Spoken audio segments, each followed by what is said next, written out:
You're listening to TeaLife Audio, a podcast about the Japanese way of tea and related arts.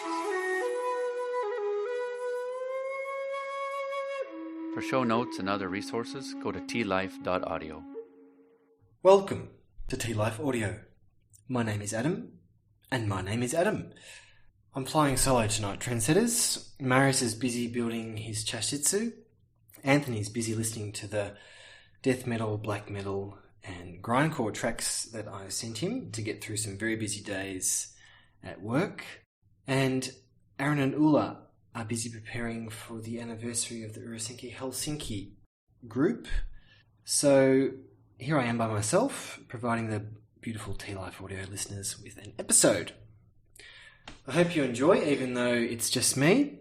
In consultation with the rest of the TeaLife Audio crew, we decided that it would be a good idea that I read some of the translation work, or read from some of the translation work that I've been doing. Many of you may know that I'm engaged in a translation project of the old manuscripts of Chanoyu, tea ceremony, chado or sado, whatever you like to use. I like Chanoyu myself. One of the main manuscripts that I'm concentrating on is one that I find very interesting because it's related to Furuta Oribe. It's entitled Sado Chomon Shotosho in Japanese. On the running English translation of the title that I'm using at the moment is Learning the Way of Tea with Furuta Oribe. It's like a keiko diary between Asano Yoshinaga, Ueda Soko, and Furuta Oribe. Asano Yoshinaga was Ueda Soko's boss. He was a very powerful feudal lord of his time. He employed Ueda Soko as his main tea man and also a military leader as well, as Ueda Soko was versed in both. And it's a manuscript detailing the practice sessions and the dialogue that they both had with Furuta Oribe. So it's very interesting as a very close glimpse to the sort of tea that Furuta Oribe was doing and the differences that can be seen emerging in his tea as a figure from the warrior class as opposed to Rikyu, who was originally from the merchant class. Second main body of work is the various versions of Oribe's 100 Precepts of Chanoyu. So, like Rikyu, Oribe had many precepts of Chanoyu, mostly inherited from Rikyu and figures before him like Takenojo and Kitamuki Dochin.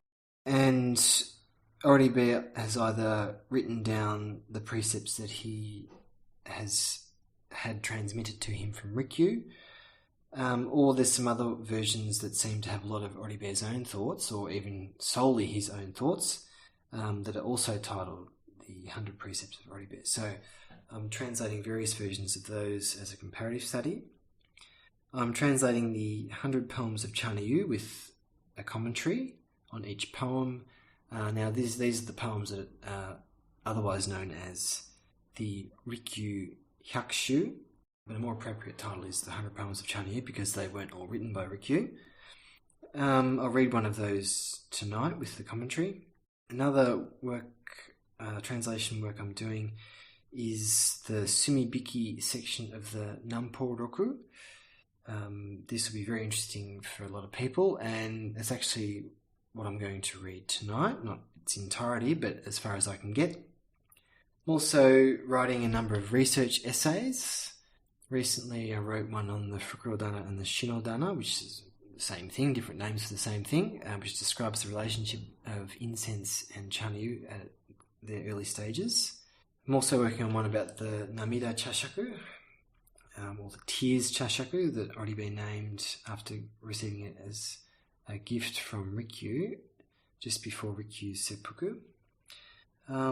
There's tea anecdotes that I'm also translating, which paint a picture of what the early teists were doing, which is very interesting, and we might get some hints on how to approach our Chanoyu today. And then there's anything that takes my interest. So, for instance, recently I wrote an article on the Magemono Mizusashi, as it appeared in something I was translating. I think it was both the Nanpou Roku and the 100 Poems of Chanoyu. So I gathered some different material from across the old manuscripts and wrote an article on that.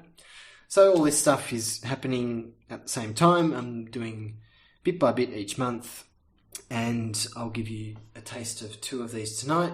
The first one being one poem from the 100 Poems of Chanoyu, and the second being a good slab of the sumibiki or strike-through section of the Nanpou roku.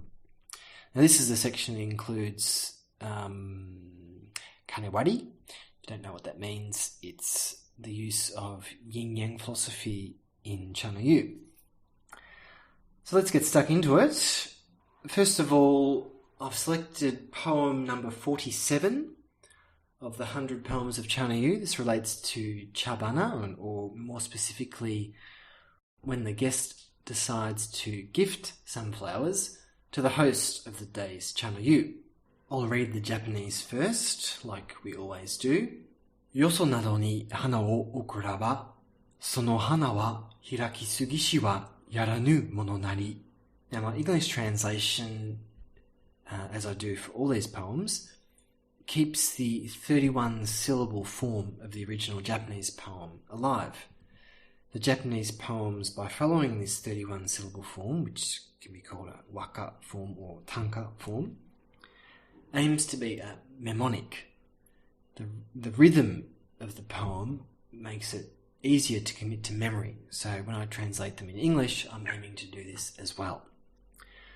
So, my English translation of this poem is: remember this tune when gifting flowers to the host of Chanoyu.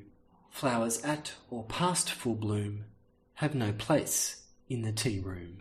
Once again, remember this tune when gifting flowers to the host of Chanoyu.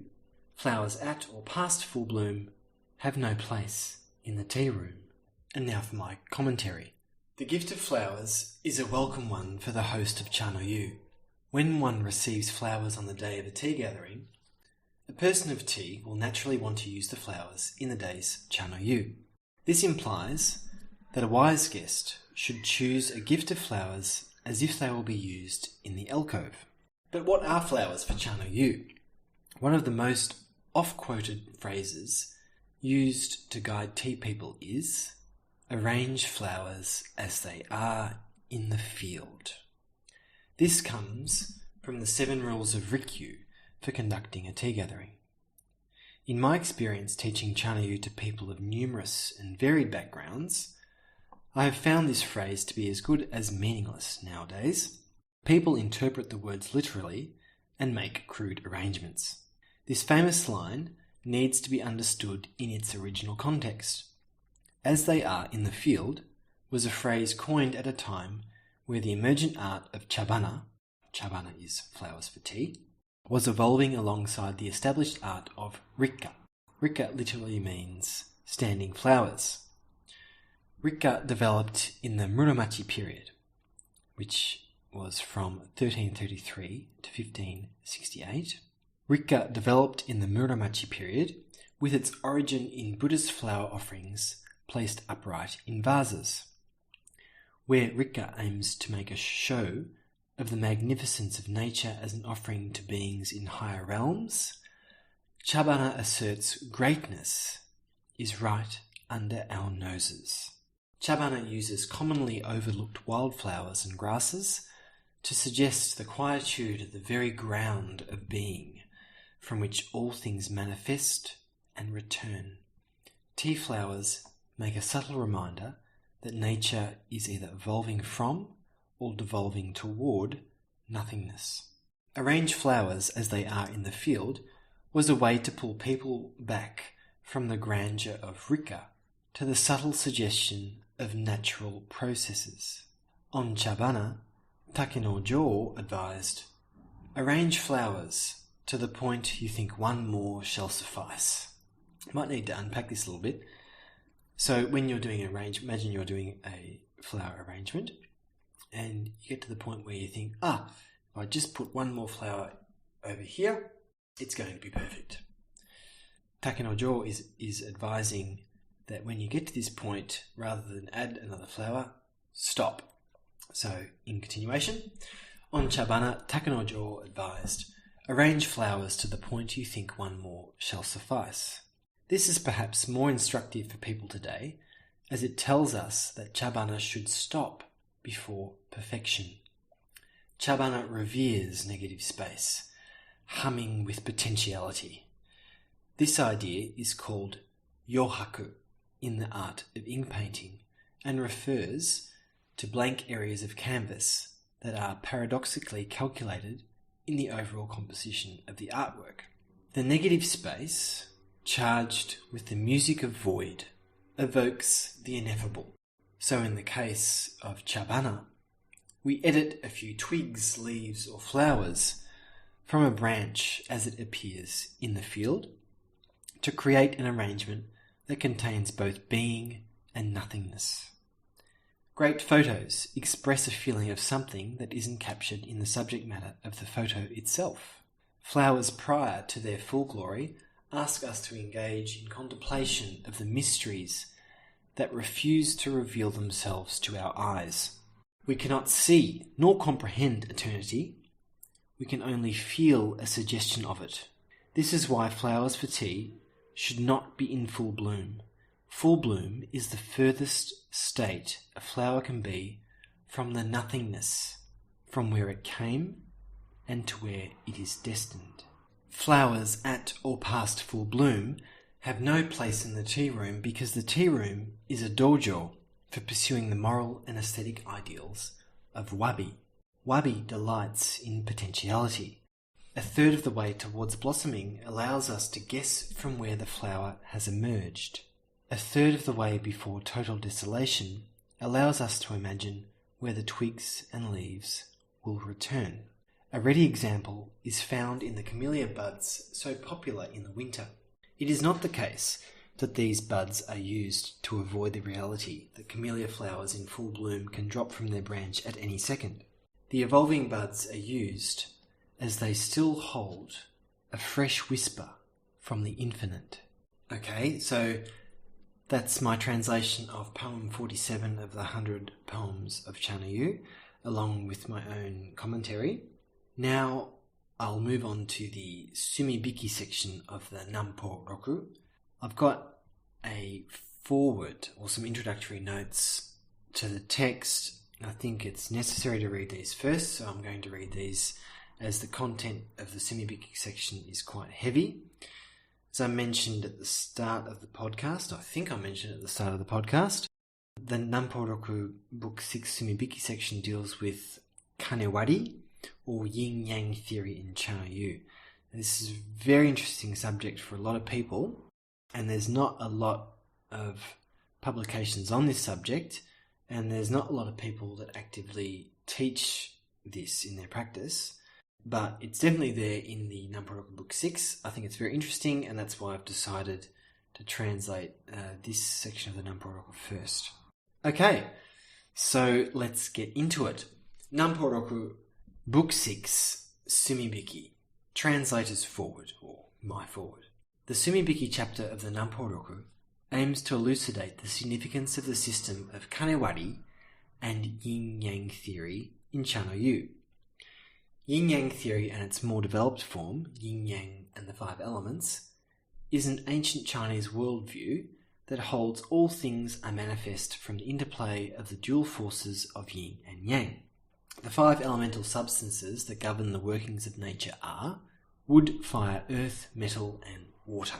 Of these, wood and fire are considered to be yang energy, metal and water yin energy, and earth is considered a neutral element between yin and yang.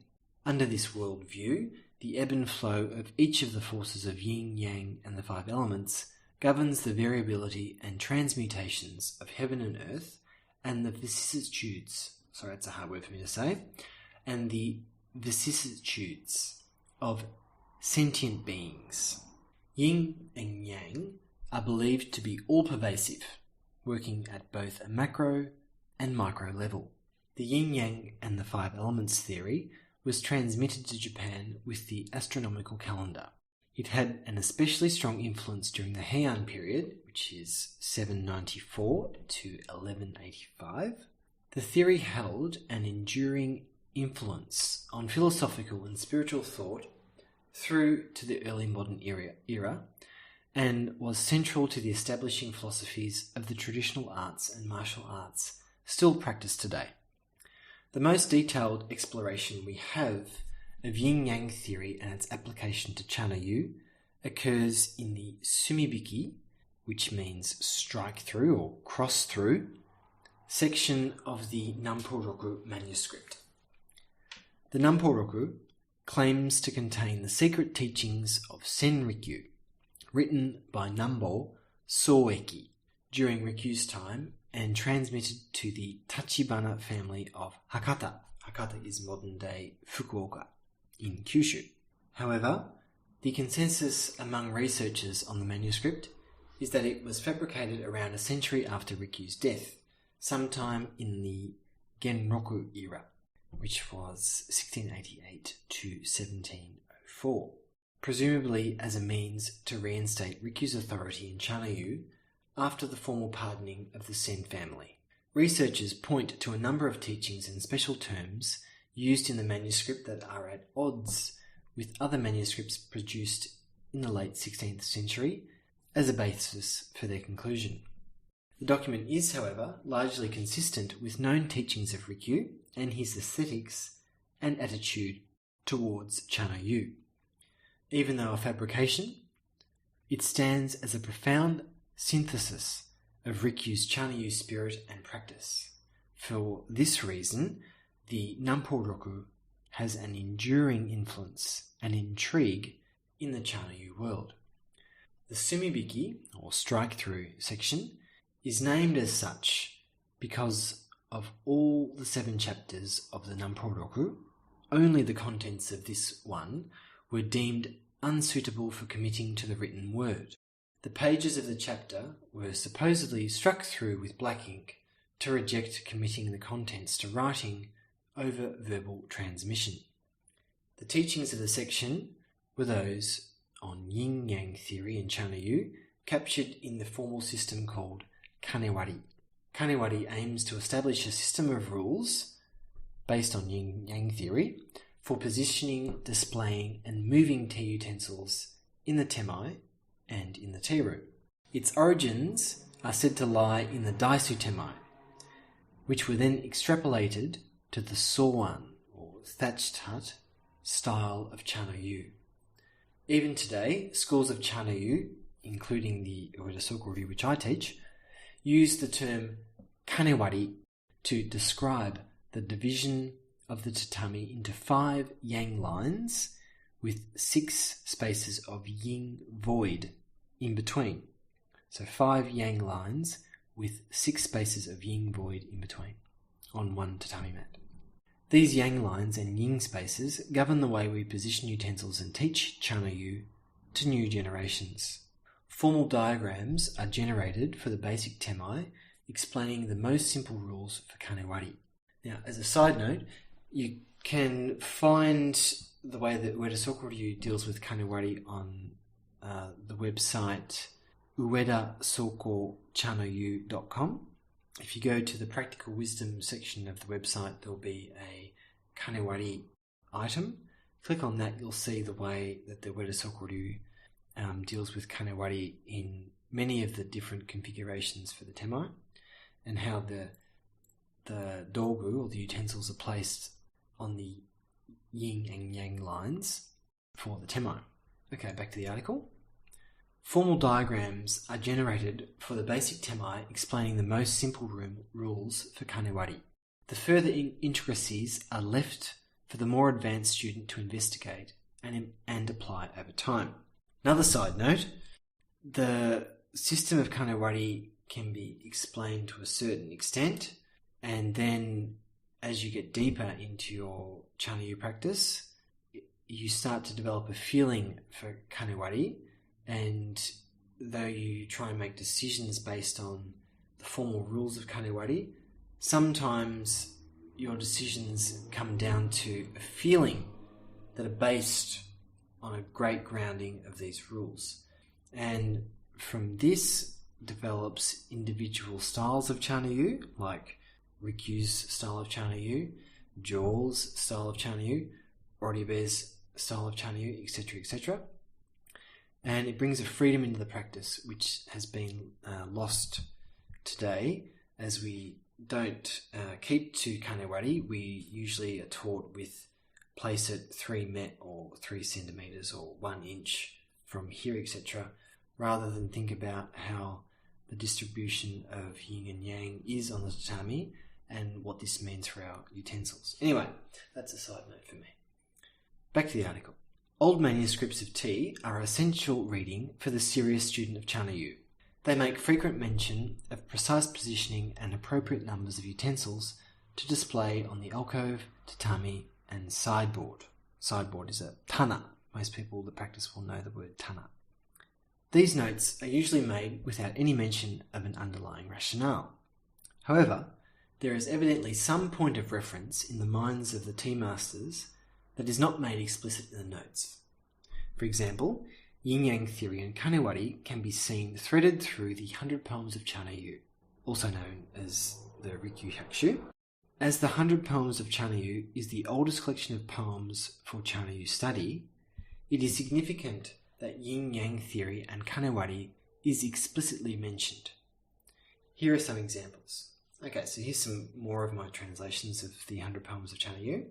These ones specifically mention kane or kanewari in the poems themselves. Chaire mata chasen no kane o yoku mo shire. Ato ni nokoseru dogu meate ni. In English, understand well the kane of the chaire and then the chasen, for as they are used in turn, one guides the other's return. Second example, hana ire ni okuraba miyawase yo, kane o hazushite utsu ga kane nari. Where to place a hook to hang a vase, big or small? The correct kane comes with experience. Look, it's not measured on the wall. Now, one about the theme of yin-yang theory, as discussed in depth in the Nanpou roku. Here's another example. Akatsuki wa sukiya no uchi mo andon ni, yakai nado ni wa tanke o oke. A dawn gathering befits the soft light of lamps wrapped with paper shade. A night gathering befits an oil lamp, through darkness pervade. Also in the Metsugo, or the posthumous, the title is posthumous, Metsugo, section of the Nanpou roku, we find these comments on the importance of kanewari. My translation. Rikyu always carried 2 kanewari references in his kaichu. Kaichu is the front pocket of your kimono. One marked with the 5 yang and 6 yin, total of 11 kane, and one with 7 kane. When he needed to confirm the positioning of utensils, he would not allow me in the room. He would send me to the mizuya, while he determined the positioning of utensils alone in the tea room. This is a truly admirable attitude towards the way. We should aspire to Rikyu's example of paying the utmost attention to details and upholding the secret teachings. The version of the Nanpou roku that I am translating from is the one presented in the Hisamatsu Shinichi for Tankosha Publishing. This following section of the Nanpou roku is absolutely central to any student's investigation of kanewari. It gives the most detailed explanation of kanewari found in any old manuscript of Chanoyu that I am aware of. It is for these reasons that I have the great pleasure to present the reader with an English translation of this profound and thought-provoking text. Okay, so that's my introductory notes. Now let's get stuck into the sumibiki section of the Nanpou roku itself. I've got around half an hour to go, so I guess I'll just read until time's up. So here we go. Nanpou roku book 6, sumibiki. A quick mention that often the writing is in the first person, and if you were to take Tachibana Jitsuzan's word, that means that the writer is Nanbo Soke, or if you take many researchers' word, it's actually Tachibana Jitsuzan who's writing the text. Anyway, as I read my translation, it's going to be very important to read some of the footnotes, And some of the things I mentioned in the footnotes will relate to these two figures, Nanpou, Soeki, and Tachibana Jitsuzan. Another thing that I should mention before I get stuck into it, as it appears in one of the footnotes in the first sentence of the text, is that the Nanpou Roku uses a contrast of Shoin style Chanoyu and Soan style Chanoyu. Now, a shoin is a study or a writing room, but it also refers to a type of architecture. And it's very important in Chanoyu because shoin style tea rooms or tea houses are still made these days. A shoin style room is a type of audience hall, or it was originally a type of audience hall that was developed during the Muromachi period. Shoin rooms were first used as a study for very high priests or monks, and they were a place also for lectures on sutras within a temple. They later came to be reception rooms for guests, and even though shoin rooms were used more for entertaining after some time, the shoin kept its distinct architectural feature of a writing desk built into one wall. So now when you have an alcove and there will be another desk along a wall or a shelf along a wall, it was originally used as a writing desk. And there will be often a window. You can open a window with some sliding shoji screens, open that up and look out onto a garden. That's where somebody in the past would have sat and studied, written poetry, etc. Okay, so there's this distinct concept of the Shoin style of Chanoyu and Soan, which is a thatched hut room, and that refers to the Wabi style of Chanoyu. There's also a lot of mention of Daisu Chanoyu. So that's Chanoyu performed on the formal Daisu stand, believed to be the original form of Chanoyu before it got abbreviated into Wabi forms of the art. Okay, so let's get stuck into it. Nanpou Roku, Book 6, Sumibiki. There is a set number of kane making up the division of yin and yang, kane, that govern the way Chanoyu is conducted for the Shoin, Daisu, through to the Soan. At times, kanewari can be quite perplexing due to the fact the ultimate basis for establishing the number of kane is lost. However, if we observe the order of heaven and earth, we find there are 4 seasons, with a doyo, transitional period between the seasons, making 5. Adding the center point to the 4 directions makes 5. The daytime is divided into 5 from the time of the dragon to the time of the monkey, and there are 5 periods of night. Yin and yang substantiate into 5 elements, and the organic structure of the human body too grows 5 limbs. Thus, the fundamental number of kane can be established as 5. There are always 5 kane regardless of whether one is observing large or small kane. Yang energy informs all which manifests into form. The 6 yin kane inhabit the 6 spaces of void between the 5 yang kane. The orthodox style of our practice employs the 5 yang kane without consideration of the 6 yin kane. When we come to the Soan style of Chanoyu, however, though it is based on both the orthodox form of Daisu Chanoyu and the formal Shoin style, for Soan style Chanoyu both the yin and yang kane are used in conjunction. This derives from circumstances where both yin and yang kane guide Shoin and Daisu Chanoyu. One will surely fall into error if they fail to understand the intricacies of the Shoin and Daisu. But conversely, if over time one should develop a mastery of these principles, it is said one shall find a profound freedom. A parallel example may be given with calligraphy. Say one is versed in the formal style of composing characters.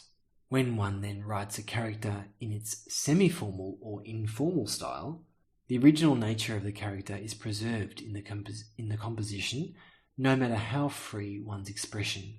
But if one has learned the informal style of composition, the stroke order can be awkward when they write, and they can place confused emphasis on parts of the character. This results in a loss of the original nature of the character. First and foremost, one must develop a sound knowledge of the formal style of composition. What we're talking about there is the kanji logographs, kanji characters used in Mandarin, Chinese, and also borrowed by the Japanese for their own writing system. So the formal style is referred to kaisho script, which clearly defines each stroke composing a kanji. So this is likened to the daisu style of Chanoyu.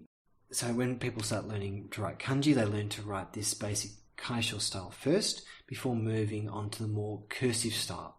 So there's a comparison here with kaisho style formal script for daisu or shoin, and then a more cursive style or more wabi style for the soan style of Chanoyu. In saying this, people will vary in the manner in which they learn and cultivate their technique. Some people of old mastered the cursive style, then the semi-cursive style, and also gained a mastery of kana. Kana is a distinctly Japanese script created from abbreviating kanji characters. As they had achieved mastery of the cursive, semi-cursive and kana writing styles, though untrained in the fundamental forms, such people could discern the true essence of the characters as contained in the formal style of composition. The inner mystery of the art remains the same regardless of the point of entry, whether one starts with the formal style, informal style, semi-formal style of characters, or from kana. The point of entry should accord to the individual's disposition. Yet seniors and world-weary ones should, without exception, commence their studies in the formal style. Only after such people have mastered the art of the shoin and daisu should they begin to practice soan chanoyu in earnest. Even then, one cannot hope to savour the full depth and complexity of the gi of soan chanoyu in one lifetime. Teachers should give this due consideration.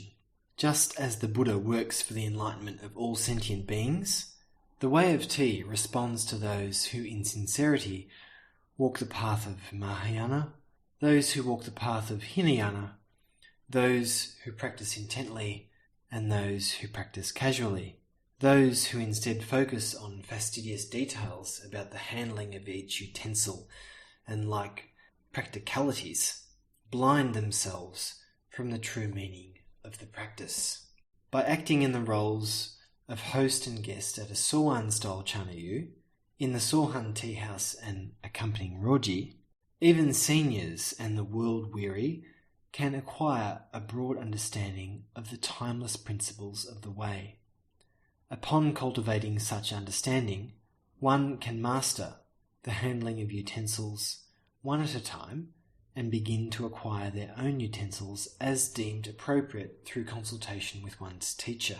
One then learns the general methods of display, handling and positioning of utensils according to the kane. If on top of this one endeavours to realise the true heart of Chanoyu within their practice, before long they will practice Chanoyu in truth. It is important to make a distinction between this method of practice and the order of practice that first acculturates the student through the shoin style of Chanoyu. Indeed, and I say this again, the real depth of Chanoyu lies in the soan style. The shoin and daisu styles of Chanoyu capture the formality necessary for the ceremonies, rituals, and rites of the immanent world. Though based on the orthodox kane, the unconventional settings of a small tea hut and garden serves to take one beyond the kane, beyond the forms of practice, ultimately leading one back to the depths of the self, where there lurks nothing other than the perfect pearl of the formless. Soan Chanoyu is therefore Chanoyu for the transcendent world. Now I've put immanent world and transcendent world in italics, which of course you can't see. So let me read this paragraph again, noting the difference or the contrast between immanent world and transcendent world. Indeed, and I say this again, The real depth of Chanoyu lies in the Soan style. The Shoin and Daisu styles of Chanoyu capture the formality necessary for the ceremonies, rituals, and rites of the immanent world. Though based on the orthodox kane, the unconventional setting of a small tea hut and garden serves to take one beyond the kane, beyond the forms of practice, ultimately leading one back to the depths of the self, where there lurks nothing other than the perfect pearl of the formless. Soan Chanoyu is therefore Chanoyu for the transcendent world. We should mention here that some flowering teists and teists with time at their disposal often feign a depth of spirit, lack fundamental knowledge, and handle utensils inappropriately. The truth is that form and spirit are not separate. Perfecting the form perfects the spirit. Perfecting the spirit perfects the technique. If the technique is good but the heart is lacking, it cannot be said that the technique is truly refined. If the heart is present but the technique is lacking, the heart is not truly accomplished. These are truths that are honoured in the way of the Buddha, it is said. According to Rikyu, the principle governing the first and second halves of a tea gathering is that the first session is yin and the second is yang. In the first session, a scroll is placed in the alcove, the heat of the kettle is low, the condition of the fire is weak, and the blinds are hung over the windows. Each of these contributes to an overall ambience of yin. Both host and guest should embrace this feeling. For the second session, flowers are arranged in the alcove. The kettle comes to a boil and the blinds are removed from the windows. The tea room's ambience shifts to yang. Although this is a guiding principle for Chanoyu, it can be altered at the tea master's discretion to accord with clear or cloudy weather, temperature, and humidity.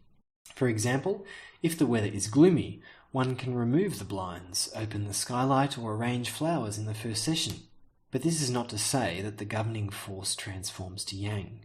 These are simply yang elements added to an abundance of yin.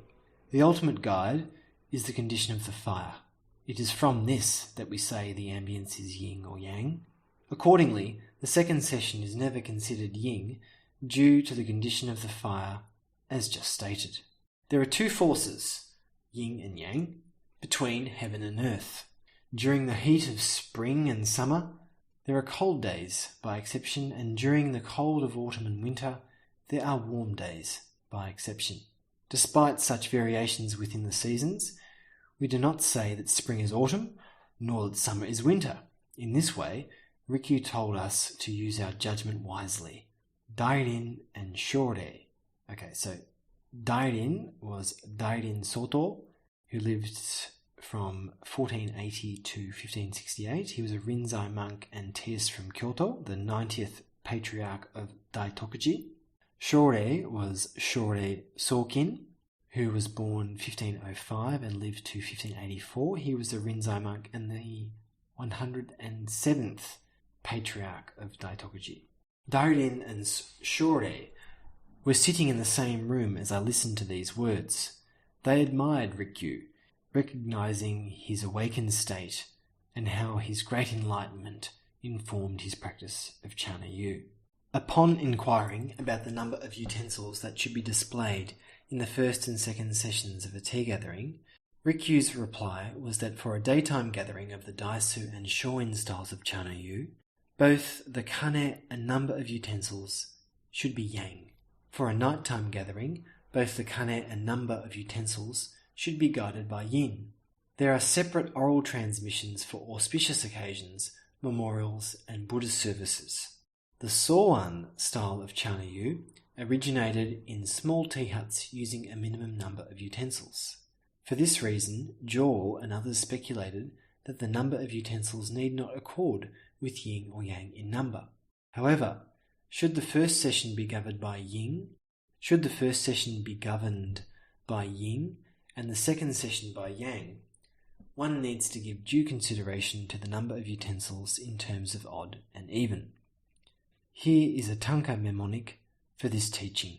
Between the alcove, tatami, and the sideboard, display utensils 2 places even, 1 odd, or yet 2 odd, 1 even. Understand this teaching well. An example for the first session is alcove, scroll, or 1 item. Tatami, kettle over a hearth or brazier, 1 item. Sideboard or tana, incense container, and feather sweep, 2 items. This is an example of 2 odd and 1 even. It is also well to remember this teaching according to the rule that the number of utensils displayed on the alcove and the sideboard should not overlap. This creates a displeasing appearance. One can also change the aforementioned example to one where 2 areas are even and 1 odd. No matter whether many or few utensils are used, for all styles of Chanoyu, the shoin, daisu, and so on, displaying utensils so that all 3 spaces of the alcove, sideboard, and tatami have utensils numbering all even or all odd should be avoided. In such a situation, one must use their judgment to add another utensil to one area or adjust one area to misalign with the kane. Although I received transmission of the teaching of 11 kane, that is to say 5 yang kane, and the 6 spaces of void between them making 6 yin kane, I was yet to understand the intricacies of applying yin and yang theory and had considerable troubles. Firstly, I was applying the 5 yang kane to everything from the goju kazari for the daisu through to the placements in the soan. Okay, goju kazari literally means 50 displays. It refers to 50 different arrangements of utensils that were standardized for the daisu. So with this in mind, let me read it again and continue. Firstly, I was applying the 5 yang kane to everything from the goju kazari for the daisu through to the placements in the soan. Conducting Chanoyu according to only the 5 yang kane left me with doubts about which I sought answers from Rikyu.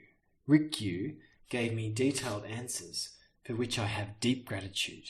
Rikyu said that even if one understands the goju kazari, one will not reach a state of freedom if they do not understand the yin kane that pervade the yang kane. Rather, one will likely fall into error. Rikyu said he asked the same questions to Dochin. Okay, Kitamuki Dochin lived from 1504 to 1562. He was a tea master and wealthy merchant, but is best known for being Rikyu's first instructor or first teacher. Rikyu had 2 teachers, Kitamuki Dochin and then later on Takenojo. Kitamuki Dochin was learned in the Higashiyama style of Chanoyu. It's said that he learnt this from Shima Ukkyo, who's also known as his Buddhist name Kukai. It's not the same Kukai who is the founder of the Shinkon sect of esoteric Buddhism. He lived many centuries after. This Kukai, or Shima Ukkyo, was a student of Noami, who was a very famous Doboshu for the Ashikaga shogunate. Dochin had a close affiliation with Takenojo, who lived in the same area in Sakai. So perhaps Dochin introduced Rikyu to Jo. Okay, continuing on. Rikyu said he asked the same questions to Dochin on 3 different occasions, and on all occasions was refused transmission, with Dochin stating they were secret matters. The secret matters here referring to matters of kanewari. When Rikyu sought Jo's wisdom, Jo was curious about the fact Dochin did not share the teachings. Rikyu replied that Dochin refused him, stating they were secret matters. Jo openly shared a tale about when he and others sought these teachings from Dochin. He said Dochin refused by saying that Kukai had also refused to elucidate the teachings upon many sincere requests and declined to elucidate further. Jo continued that he and others also sought the teachings from Sochin, but that he did not know of them. Sochin refers to Jushia Sochin, dates unknown. He was a Warring States period teaist from Kyoto. He was a student of Murata Shuko, together with Jushia Sogo. Jushia Sochin was also proficient in kodo, the way of incense. Jo continued that he and others also sought the teachings from Sochin, but that he did not know of them. Then, upon asking Sogo, as he had an intimate knowledge of Shuko's teachings, Sogo did indeed recognize their questions and gave a detailed transmission of kanewari. Okay, so Sogo refers to Jushia Sogo. His birth date is unknown, but he died in 1552. He was a Warring States period teaist from Kyoto and a student of Murata Shuko together with Jushia Sochin. Murata Shuko, also pronounced Juko, depending on who you talk to, lived from 1423 to 1502. He was a Muromachi period Warring States period teaist and Pure Land, a later Rinzai Zen monk. Shuko trained under Ikkyu Sojun, the great Ikkyu Sojun, who greatly influenced Shuko's philosophy and manner of Chanoyu. He influenced Zen philosophy and the manner Chanoyu was conducted in his time to make the first concrete expressions of wabi-cha, or Chanoyu performed in pursuit of the wabi aesthetic. In Shuko's time and through his lifetime, Chanoyu developed into a way, a moral and aesthetic path for spiritual awakening, and Shuko is thus often credited as the father of Chanoyu at most, and the father of wabi-cha at least. Okay, so continue on with the text. Then upon asking Sogo, as he had an intimate knowledge of Shuko's teachings, Sogo did indeed recognize their questions and gave a detailed transmission of kanewari. As is evident, people with knowledge of such an important transmission, kanewari, are few and far between. The transmission of kanewari is thus the most precious of all the secret teachings to be passed down. Knowledge of the 3 divisions and 5 yang kane offers something of a guide to students, while leaving them in the dark about deeper matters. This is why this information is freely shared to students, i.e. the information only about 5 yang kane and not the yin kane. It's the transmission of the yin kane that really elucidates the practice, and yet no student thinks to ask about this. In this way, there was no reason for keeping any secret teaching from a student such as Soeki. Soeki is Rikyu's common name, so the reference here is to Sen Rikyu. So back to the text. In this way, there was no reason for keeping any secret teaching from a student such as Soeki, and so the teachings were transmitted to him in detail. As Rikyu regarded Nanpou highly for having the depth of insight to come to him with such questions, Rikyu decided without reservation to transmit kanewari to Nanpou. An auspicious day was chosen, and I received transmission on the 23rd of October in the 9th year of the Tensho era, which is 1581. Notice that the grammar is changing to the first person, so I here refers to Nanpou. So once again, an auspicious day was chosen, and I received transmission on the 23rd of October in the 9th year of the Tensho era, 1581. The contents of the teachings are as follows. 11 kane, the 5 yang kane, are called the form kane, and the 6 yin kane are called the function kane. Yang aligns with auspiciousness and yin with inauspiciousness. For auspicious occasions, the yang kane guide the positioning of utensils for the shoin, alcove, and daisu. For Buddhist services, memorials, etc., the yin kane guide the chanoyu. When one is performing chanoyu for the prosperity of one's descendants, however, each utensil is displayed according to the yang kane. The prevailing display rules for the daisu are to always display utensils according to the yang kane. Though displaying utensils according to the yin kane is the accepted manner for night gatherings, one would not be at fault for following the yang kane. There are no circumstances where a yin display is used for the daisu in Chanoyu during daytime. With such rules in place, it has been argued that the yang kane must also guide the display and positioning of utensils for both the first and second sessions of Soan Chanoyu. But on this point, Jo's interpretation was superior. His interpretation was, however, not entirely free of imbalances. It is well to use a combination of yin and yang and differentiate between the first and second sessions of a chaji. Further, a teaist should exercise their own creativity based on their understanding of the kane. For these reasons, it is well to display and position utensils according to the yin kane for Soan Chanoyu.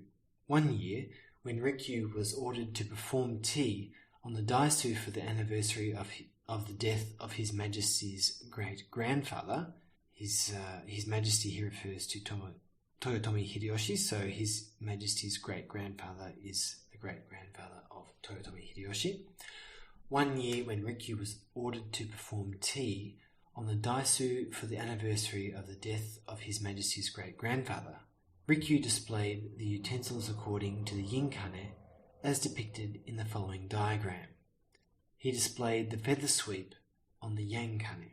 So there's a diagram that shows the feather sweep or a haboki on a yang kane, and then you have a temoku chawan on a temoku dai and a chaire that are both aligned on the yin kane because it was a memorial.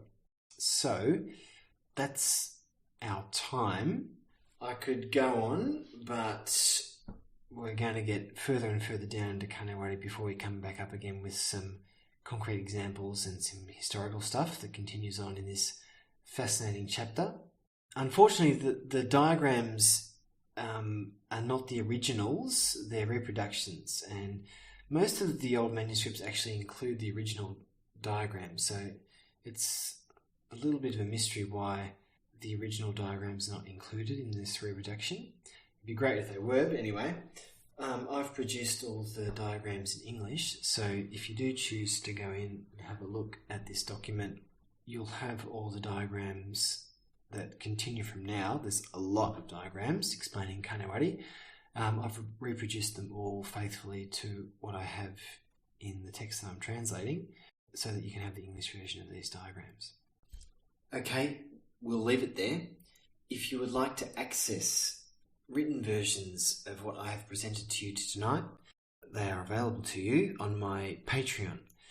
The address for my Patreon is patreon.com/Adam Sormu, patreon.com/Adam Sormu, Adam Sormu being spelled ADAMSOMU, ADAMSOMU. If you access my Patreon and decide to join and start supporting my work, you'll immediately have access to what I presented to you tonight. As you can glean from poem number 47 being presented, I'm around halfway of the 100 poems of Chanoyu, so immediately you'll get access to 50 or so of those poems plus commentary for each. I've also very nearly finished the Sumibiki section of the Nanpou, so you can have that immediately if you join my Patreon. I've made a great headways into learning the way of tea with Furuta Oribe, which is an intensely interesting manuscript that is the best example of Furuta Oribe's tea. It actually paints the first example of a dedicated student-teacher relationship in the history of Chanoyu, being Ueda Soko and Furuta Oribe. I've completed one of the manuscripts of Oribe's 100 Precepts of Chanoyu, so there's an entire completed manuscript on there, being the Tokyo National Museum manuscript. I'm very close to finishing the Koshoji manuscript, so almost 2 of Oribe's 100 Precepts of Chanoyu waiting for you there with detailed footnotes on both of those manuscripts. And I'm starting the third one, being the Awatashi manuscript in the next month. And I'm not just translating these manuscripts and putting them up there in PDF form for my patrons to enjoy only. I'm actually preparing these for publication when I've finished the translation of a particular manuscript. So, for example, I've finished the Tokyo National Museum manuscript of Oribe's 100 Precepts of Chanoyu, and I'm in the final stages of preparing that for publication. I've got a designer that's doing the layout. I've also got a person that's designing the front cover with some funky drawings of things related to Furuto Oribe. So that book will come out before the end of this year.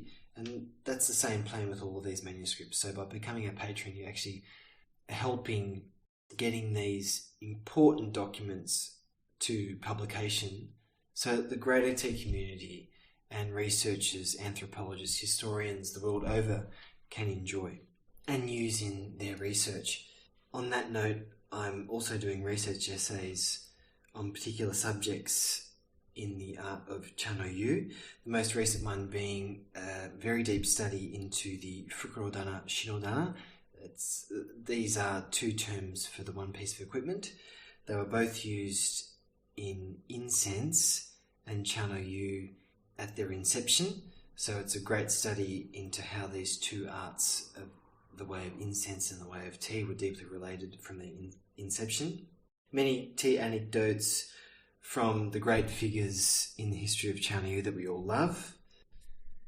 And I also paint a picture of how I use the inspiration from these old manuscripts of Chanoyu in my own practice. I give examples of my own tea gatherings with information and write-ups so people can see how one incorporates the wisdom in the old manuscripts of tea into contemporary practice. My grandmaster, my boss, Ueda Soke of the Ueda Soko tradition of Chanoyu, gave me a great piece of advice. He said, confidence is born from a study and understanding of the old manuscripts of tea. I've found this to be right, and that's the seed for this entire translation project. It would be a great honour to have you take a deeper, active interest in the old manuscripts of Chanoyu and my work translating these manuscripts into English to make available to the wider tea community. It's been a great honour having your ears tonight. I look forward to your ears next time when I'm joined with the rest of the TeaLife audio crew. I wish you all the best in your practice. Happy keikoing, rock the house, and see you next time. Bye from Adam.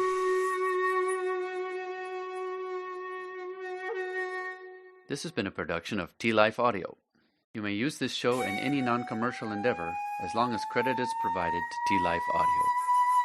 If you enjoyed this show, please rate us at iTunes or Stitcher. You can contact us at our forum at tealife.audio. We're also on Facebook and Twitter.